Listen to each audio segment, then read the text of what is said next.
Sinagot ng Malacanang ang paniningil ng pamilya Duterte sa paghimlay kay late President Ferdinand E. Marcos sa libingan ng mga bayani. May banat din ang palasyo sa puna ni VP Sara sa pagtugon ng gobyerno sa krisis sa Middle East. Narito ang agenda report ni Ivy Reyes.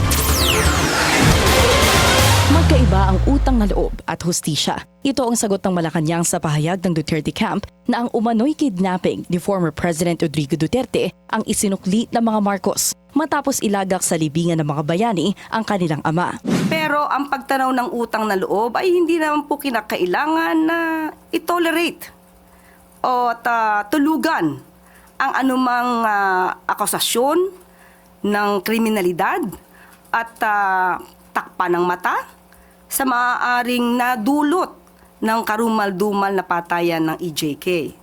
Hindi rin po pwedeng ipikit ng gobyerno at ng Pangulo ang kanyang mata sa mga sinapit po ng mga complainants dito sa ICC. Noon pa man, nagpasalamat na raw si PBBM sa ginawa ni FVRRD. Aprobado din naman daw ng Supreme Court ang petisyong ilibing doon si dating Pangulong Ferdinand E. Marcos. Pero hindi raw porke thankful ang Pangulo ay isasawalang bahala nito ang mga reklamo at formal na pagsusugsog ng mga pamilya ng extrajudicial killing victims. Sa isang post ni Davao Congressman Pulong Duterte, habang buhay na raw maaalala ang March 11 o ang araw na dinakip si FPRRD bilang araw ng kataksilan ng Marcos Jr. administration na mas pinili raw ang political vengeance kaysa gratitude. Samantala, sinagot din ng Malacanang ang kritisismo ng Vice Presidente na walang ginagawang paghahanda ang gobyerno sa nangyayaring gulo sa Middle East. Ayon sa Vice, 2022 pa ay may banta na ng gera at dapat noon pa naghanda ang gobyerno. Buwalta ng Malacanang, nasa ilalim pa ng unit team si Duterte noon kaya ang panunumbat nito ngayon ay refleksyon ng kanyang aksyon bilang pangalawang Pangulo.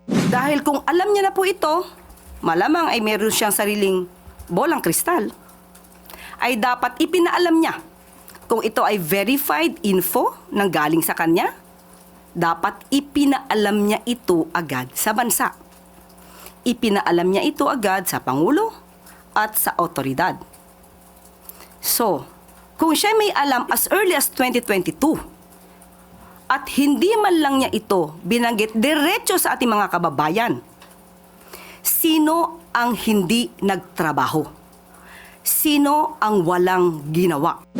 Dagdag pa ni Yuse Claire Castro, unang putok pa lang ng gera sa gitnang silangan, wala sa Pilipinas ang Vice Presidente. Kaya kung wala umano itong nakikitang trabaho ng gobyerno, malamang ito ay dahil lagi siyang nagbabakasyon. Para sa agenda, Ivy Reyes, Billionaire News Channel. Manatiling nakatutok sa Billionario News Channel. Sumubaybay sa aming social media accounts at mag-subscribe sa aming YouTube channel para sa mga bago at eksklusibong balita.